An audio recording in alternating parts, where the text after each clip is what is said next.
ukubonisa uSminofu wakaGumede, ezama ukumbonisa indlela aseziphatha ngayo njengamanje ukuthi hhayi, akasayiphathi kahle nangendlela enza ngayo, akasenzi kahle.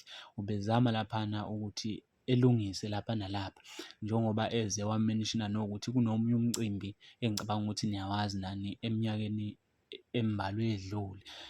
Kunomunye umcimbi la khona kwagcina sekuswelakala khona umphefumulo womunye wabalandeli bomculo kamaskandi okwakuwumlandeli kaMjikijelo ngubani.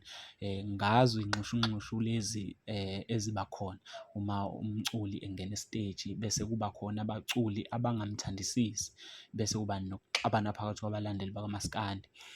Njengoba nakhona wathi uma engena uKhuzani ngengoma yakhe le ayihlukanise ngawo unyaka, la khona okwaba khona ukungaboni ngasolinye phakathi kwakhe nabathandi bomculo kamaskandi.